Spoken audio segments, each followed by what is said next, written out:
We are now, we've come up with a name, and we are Escape Goat Racing. That's what it'll be from now on. Thank you. For all those people that were worried, we were going to destroy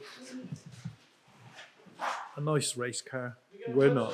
We're actually giving it a lot more room and changing it about and bringing it more modern. So we will be keeping it, and it will be out on the road later. What's happening is the Discovery, we're taking the axles and stuff out of it and putting them under the 110 chassis. The 110 we have stripped right down, everything off it, and all that's left is the bare chassis and the Tesla motor. So we're going to take the Tesla engine out of there and all the gubbins and electrics, and we're going to build it into this vehicle. And then we're going to put a petrol engine in there and a roll cage and turn that into the Ultra 4 car, using all that roll cage tube. Okay, so today we have so many people. We got Rich, who's just walked behind me. We got me. We got Jordan, who's doing the front axle. Zach. I am Nick. This is more hands than we've ever had on one build before. So managing this amount of people on a build is new? Yeah, very, very different. Very different. It's usually, especially like race pits, it's like 3 of us or 4 of us. It's quite easy to tell people to go away and get on with little bits, but it's more trying to get everybody to do their own thing when it comes to this.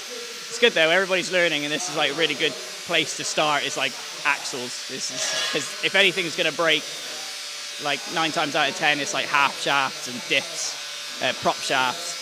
So it's good to get them on there early, and then we can deal with the engine and stuff after. Is this the most people you've ever had in your workshop? I organised a trip to America to do the Bar 1000. We had a lot of people in our workshop because we built 3 cars to go to it, and they were all amateurs. So yeah, we've had a lot, but I forgot what it was like, but seeing this lot, I now remember what it was like. And I'll tell you what happens. The next day after they've done everything, I have to, when I'm on my own, go along and check it all to make sure it's all right. But at the moment, we'll just chuck everything together because this is the fastest process for them. Then explaining how things work, just show them how to work that item, do that bit, and then we'll get on from there. Who are you and what are you doing?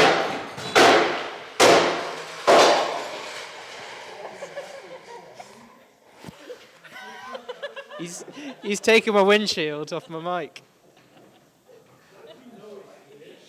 Oops. Lovely. This team at the front, this is the first axle they've ever fitted. Actually, have you ever seen an axle off a car before? No. You haven't? Okay. No, they don't even know what they're doing, but they're doing it. In the end, it all look good and they go, I did that. This is the moment in time where we've put the chassis on the ramp, and now we are fitting the axles to the chassis. Yeah, no, that one's... There's a problem, I'll find out what it is. What's wrong? No, it just needs a hammer, mate. What's happened? It's that thing where you let amateurs do it. Oh, it'll come out the other end. They've cut it off with a grinder, but haven't knocked the bolt out the old one. So they can't put the new bolt in. Let's go there.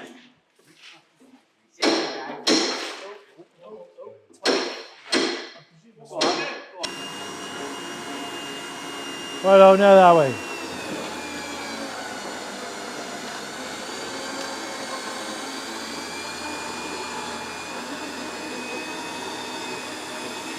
Zach, let's do an end to a video. Let's. So we've taken the axles off the race Discovery, and we've also taken the axles off the 110 Tesla, and we've swapped them around for the good, the race axles are going in this 110 now. So this is the end of episode 2. Hope to see you back on episode 3, where we shall be moving back to Richards and doing some more on it. I don't know what we're doing yet, but it'll be something.